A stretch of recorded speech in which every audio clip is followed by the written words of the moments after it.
Good morning, good afternoon, good evening, good night. It doesn't matter where you're catching up with us from. Karibuni sana, you are absolutely welcome to the Africa MSME Collective space where we help MSMEs start, stabilize, scale, and be sustainably successful for the transformation of the continent and global reach.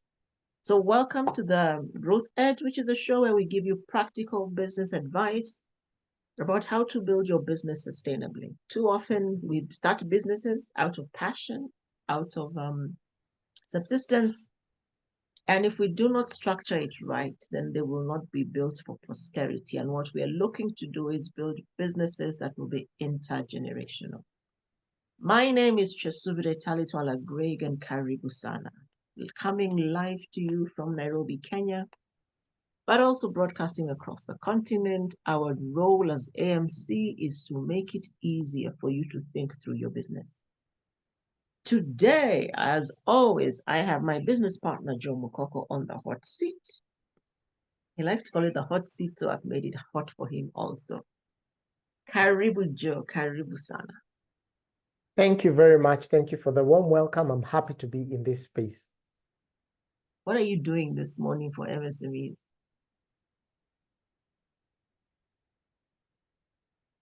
I am planning and thinking of how to continue collaborating with them, especially our target market of micro businesses. Mm-hmm. We talked about value. We talked about them understanding their value. Mm-hmm. How do we help them deepen that value to themselves and to their targeted customer? Mm-hmm. Understanding that the only way to make a customer open their wallet some more is to keep them happy. That was a quote from you.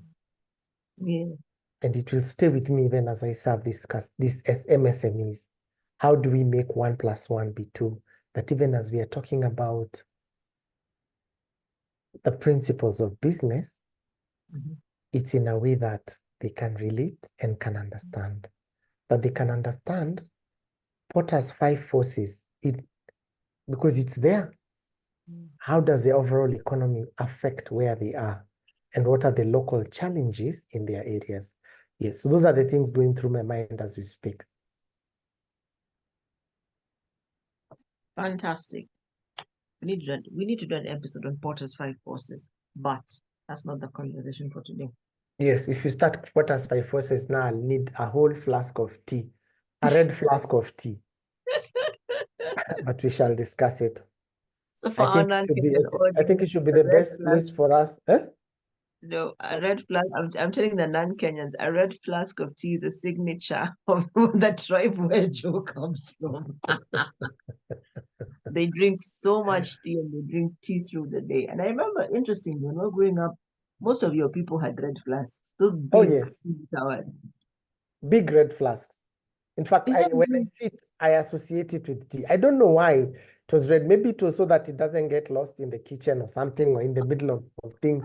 It can be spotted easily. It was an asset. It still is an asset. And that for me is a perfect way to start because we've been talking about customer experience. We've done the fundamentals of customer experience. We've talked about how to join our teams in delivering customer experience. And this memory of that red flask that takes us way back is really what we want to talk about today. How do we create memories and memorable experiences with our customers that makes them keep coming back? I think there's something you said in our preparation meeting. You're talking about surprise and delight. Yes. Surprise, we understand. Delight for me means that every time I sit and think about that product, there's a warmth, a warmth in the heart that comes, which was so clearly displayed on your face when you remembered the red flask of tea. So my question to you, my starting question to you is, why is customer delight so valuable? Thank you. I'm trying to get over the feelings of the emotions of the red flask evokes throughout my visits to all my relatives across the country and the region. Mm-hmm. I take you back to where we began this series. Mm-hmm. Everything we do for our customers is creating perceptions that enable them to spend on us and to keep on spending on us. That they just don't spend once, they keep on spending on us.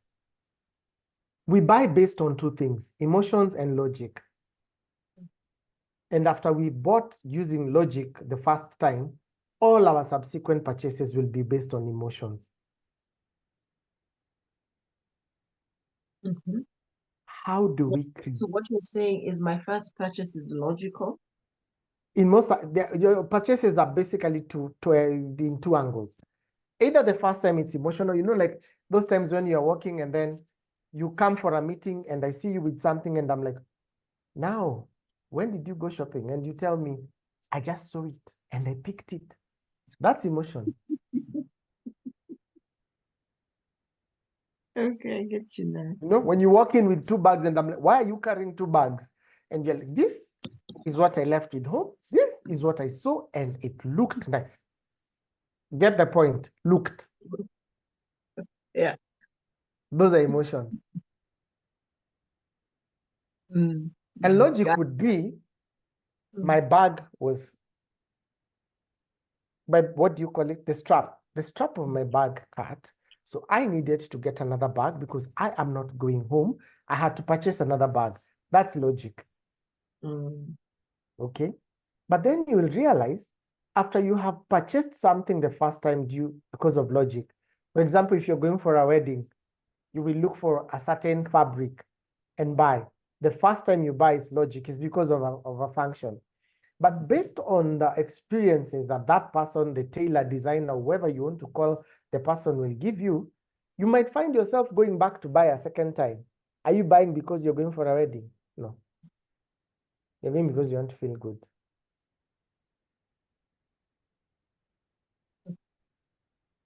So the flip is true that I could buy from the same designer because it was good the first time, because I thought they would be good the first time, and then I don't Yes, quite like it, so I yes, never go back. That's also an exactly. emotional choice. Yes, it's an Got emotional choice. And you could have also bought using logic the first time, then you like it, you go, it's emotions. You could have bought using emotions the first time, then the second time, you're like, oh, the last time I had an issue, I walked into shop X and they had this product and it sorted me out, and you buy it. Mm. So they interplay, they interchange, and they go that way. Remember, it's all about perceptions. Mm. If I were to ask you, look around you, are there things that you have bought, you have not used, but you bought because of where they come from? For me, no. I'm a very logical shopper, but yeah, I get where you're going. Look very closely. And then come again and look at the people who sell you. You are my example today. Forgive me. You are so specific about your tech gadgets. Yes. And what they can do for you. But you Yes. don't buy these tech gadgets just from anyone. Yes. You say, my plug. And everyone in Kenya has a plug. My plug does this. And my plug is better than your But plug. it's the And one we of cannot have, I know a guy. yes, we cannot have discussions about plugs and guys. I know a guy.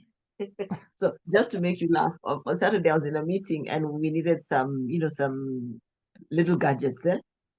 And I just picked my phone and I called. He's not even the guy who sells them, but he's the guy who knows where to get me the quality I'm looking for. So I'm like, yo, I need 1, 2, 3, 4, 5. When he called me back, he gave me a 20-minute class about why this and all that. So that's why he's my guy. You get. I And get. ladies and gentlemen, right there is customer delight.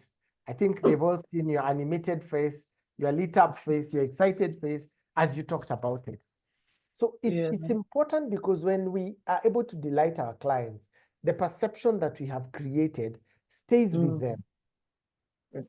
And that allows them to purchase some more. When we talk about customer life value, when we talk about repeat purchases, it's important. Delight enables them to come back, keep on coming back until they become fans. That's why it's valuable to any business. Delight keeps the customer coming back. I like that. I like that. So how do we then get our customers to that place? How do we exceed expectations? Because, you know, meeting expectations means I'm on par with everybody, so anybody can snatch my customer. But delight feels like it's you exceed expectations all the time. How do we live in that space? Allow me to just mention 5. 1, 2. 1 is going beyond. Under promise, over deliver. If you are doing something for them, you know it's going to take 4, 5 hours. Be honest and tell them that. But try and do it in less than those 5 hours. You will have gone over and beyond. I am a frequent customer. I'm so used to these are your timelines. What can you do? How do you go? How do you exceed your expectations? Under promise me, over deliver. That would be the first one. Secondly, is ask for testimonials from them. They will either be animated and excited as you are, or pull a long face. And you will be able to know what you need to correct. Ask for those testimonials. Thirdly, leverage on the data you collect about them. I like yellow shirts. When they come in, please inform me. If you get other things that I can accessorize with my yellow shirts, show me. It's my birthday, send me a message. On those important days, send me a message. Keep me posted about what you're doing. That's why you have my number. I'll get to know. New stock arrival, this has changed, these are the trends. You have a newsletter, keep me in the loop. Then reward them. And you can reward them in 2 ways. One, either directly. Give them vouchers, coupons, all those things that you can afford to give, or giveaways or merchandise. We like merchandise. I've never understood why, but we like merchandise, even if it's a pen. A funny story, one of the big companies, when they did their IPO and called their first general meeting, and we all went for the general meeting, even the people who had the least shares were not concerned about the food. They were concerned about the giveaway that they would get out with. And it was such an expensive venture because you can imagine your shares are not that much, but they have to give you a travel bag, they have to give you an umbrella, they have to give you an, you know, it is the things that people value. It's not really the monetary value, but it's recognition that you exist. You can also reward them by touching into the ventures that they like. We all support someone somewhere. What if I reached out to you and asked, which community are you supporting? And how can I help you support your community? For example, if you are paying fees somewhere, can we pay part of that school fees? You're supporting a children's home. When are you going there next? Can we give you something to take? Okay. That ensures that then the loyalty is being built in, and I'm bringing you closer into my community, and I am coming into your community, and that relationship is going stronger. Then lastly, resolve complaints as fast as possible. We normally say in CX, fast action secures trust. Fast action secures trust. You want to keep me in the loop? Sort me out as fast as possible. However mundane my complaint is, sort me out. Those are quick things that any small business, any medium business can be able to do. That's true. They're very doable. That's actually cost effective and practical. So then we are on the front line, we're doing all these things, we have happy customers. How do we measure the impact of customer satisfaction? Wow. I think in January, you're going to do two things in our shows. One will be a deep down dive on measurement of customer satisfaction and customer experience. And secondly, will be the Potter's forces. We'll pick that because they are both very deep conversations. But what we can do, one, is to do surveys. Can we ask our customers what they think? And with specific interactions, experiences, or interventions. In the surveys, do they like us? Don't they like us? What can we improve? What can they do? Then lastly, also in that survey, ask them how likely they are to recommend someone else to you.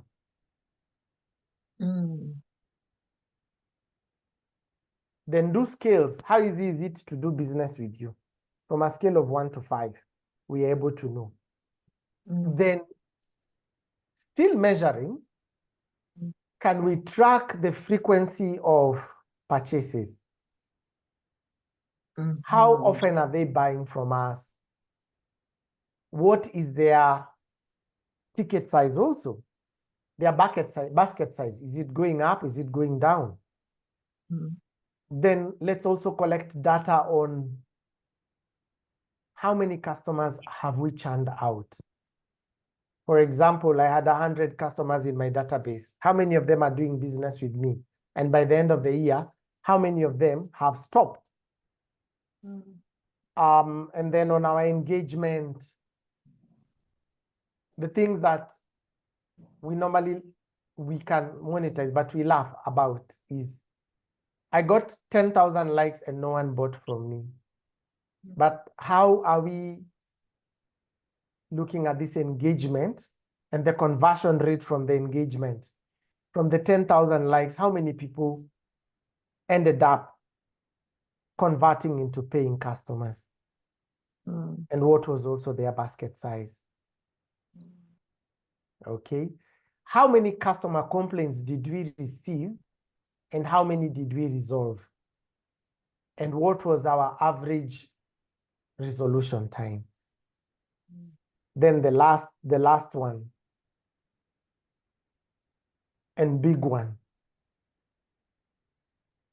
Are we generating more revenue?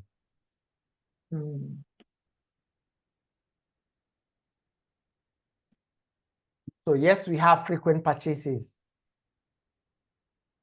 The amount of money they are spending on our product, has it gone up?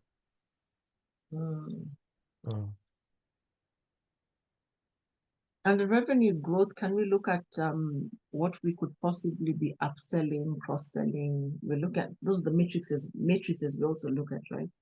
Yes. You know what? Every conversation we have,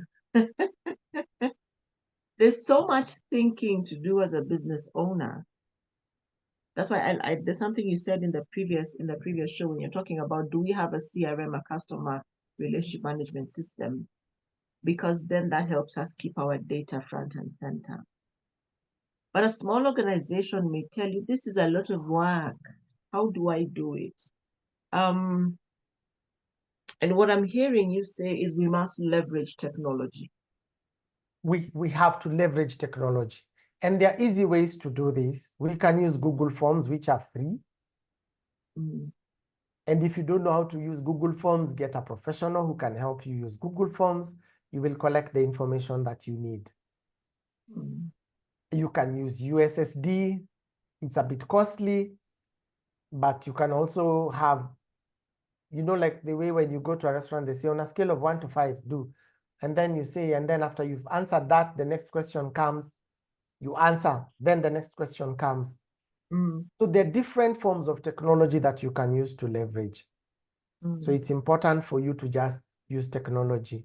You can also write numbers and feedback on a book if you have the time, and you will not lose the book. But what I suggest is, because we are dealing with an empowered generation, it's coming up, and even those who are our fathers, our parents' age are able to use technology, use Google Forms. It's the easiest form for you to collect the data you need. I actually went to a restaurant. I'm trying to figure out which one it was. And when you're almost done and you're paying the bill, they ask you, did you have a good experience? They say yes. And then they quickly pull out a little card, business card size, and it has a QR code. They're like, please scan this and give us feedback. So what that did, you scan it with your QR, with your phone, it takes you straight to a form that is literally 5 questions. Yes, no, just tick all that apply, very simple questions. And I found that really cool because then I don't have to sit and remember to go to my Google Maps or Google My Business and look for them and give them a comment right there. Just that takes you, some took you to a form, some took you to the review page of their Google My Business. It was really, really, really, really cool. But that of course was a slightly larger business, but it is actually usable with smaller businesses. So when we're leveraging technology, I guess that is also the same place we go to keep the data about birthdays, stock levels, and all that. And I'm glad to say that these days we do have softwares that are actually available that are easy to use on our phones. So what I'm also hearing you say, Joe, is we must be willing as business leaders to learn new ways of data collection, and we don't just collect data, we must use it, or data, depending on what you call it. There's something that really, really caught my attention that you said when it comes to rewards and how you deal with people. So I used to buy shoes from a certain company. I mean, I don't know where the shop is. I keep telling you, yeah, I'm an Instagram shopper. And I always ask, so who has a plug for shoes? So I like a certain kind of shoe. I either do a kitten heel or I do a block heel. And I had a specific supplier for like 4 or 5 years. And then suddenly when I went to their page, I couldn't find the shoe I want. So I WhatsApped them because we do everything on WhatsApp. I WhatsApped them and I'm like, hi, I'm looking for this. I can't find it. And she said, this is what we have. So I said, these shoes look like they're for older women. And the response was, they're the ones with the money. And that was the last time I bought from that shop. I had been a diligent customer for 5 years. And I began to look for another shop that has the same kind of the shoes I like, my style, relative to my style and closer to my age.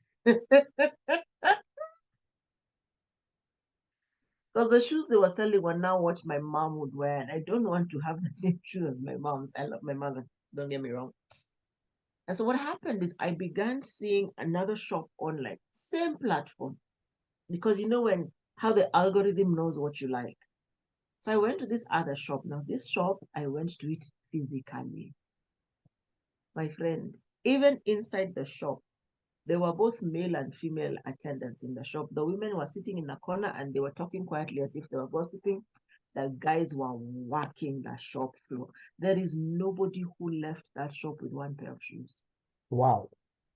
And I walked into that shop at 5:45 p.m. They were in no hurry. I was in that shop for the next 1.5 hours. So do you want flats? Okay, let's try these ones. I don't like. Then the guy's like, so tell me what you like. And I kind of described the kind of doll shoes I liked. It's like, I know how to sort you out. And went to the store, rummaged through until he found what he wanted. Because he already asked me about colors, about stuff. So I left that shop with 2 pairs of shoes. I went to my Wow. work. So I have never stepped back into the shop. I'd rather shop online. And for me, those are the reasons I go back to small businesses, because there's a very personal touch. The bigger ones, just still talking about shoes, there's some other bigger, older chains. I go in when I know exactly what I want, because there, the staff give off a vibe of, I'm just helping you. There's no, maybe you could take this one. So the customer experience is different depending, like you have said, on the posture of the business owner. So what mindset would you encourage us to keep as your parting shot for when we want to maximize on customer delight? Have a customer-centric culture. Your purpose for being in business and why a customer must buy your product. What will your product do for them? That customer-centric culture will allow you to measure two things. Your quantitative data, which we have talked about in terms of collecting surveys, information, and all those things. And then secondly, your qualitative data. What are they saying about you in their spaces? The customer-centric culture will help you collect both your quantitative, your qualitative data, and then you will be better as a business owner. What are they saying about you? Why are they saying that about you? What went wrong? It allows you to go back to look at, was it resolved? Was it never resolved? Then also allow you to benchmark. Your customer-centric culture will also allow you to benchmark against what's going on. For example, you went to that particular shop. There was no other shop there near you selling shoes. And there were many, and I went far. You get every day using the algorithms. There's no one else who comes to buy on Instagram or sell to you on Instagram. They're there. But if you look at most probably what that shop has done, they've picked their qualitative and quantitative feedback and ingrained it in their customer-centric culture. Why is it that they are your plug and you cannot go anywhere else? And as I finish, remember I said today you are the example. Why is it even if I come and tell you, my tech guy, I know my tech guy, you will not listen to me? Because I know my plug. Exactly. Because they've ingrained customer-centric culture in their operations. So let's do that. There are inexpensive ways to do that. The smallest things, the low-hanging fruits. Talk to your customers, serve them right, resolve their complaints on time, support your customer. Thank you. Over to you, Kyesubire. Thank you so much, Joe. As always, these conversations, beyond just being fun, they are very educative because we are now able to go and practically practice this thing. So to anybody watching this show, we do not talk about anything we're not willing to practice. So you are free to come and ask us when you applied this, what was your result? Feel free to do that for us. We are the African MSME Collective, and what we do three things. We help businesses start, stabilize, scale, and are sustainable through conversations. You have experienced our conversations, capacity building, which is our training sessions, and community, which is working together with either other enterprise support organizations or directly with the MSMEs through mentoring, coaching, and just real life conversations that will help you stabilize your business. So if you enjoyed the show, please subscribe to the channel, African MSME Collective. We're active on YouTube. You would like to hit the notification button so that as soon as we put up a video, you get the notification and you come on board. And please let us know in the comment section what stood out for you, if there are topics you'd like us to cover, and just feel free to interact with us on all spaces. We're on TikTok, we're on Instagram, we're on LinkedIn. We do have a website, msmecollective.africa, and of course here on YouTube. So feel free to follow us, engage with us, let us know what conversations you want us to have. If you want to listen to somebody, if you have a story to tell, we do have another show that we will be beginning just telling entrepreneur stories, so that is open.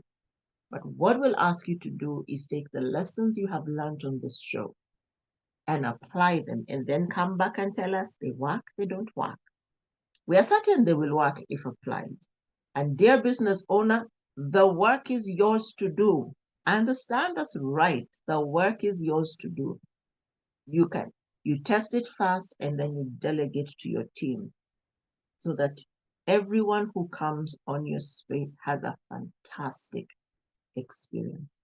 Remember, we give experiences that create delight in our customers and they keep coming back. So from us at the African MSME Collective, aka AMC, thank you and see you at the next show. Thank you, Kyesubire.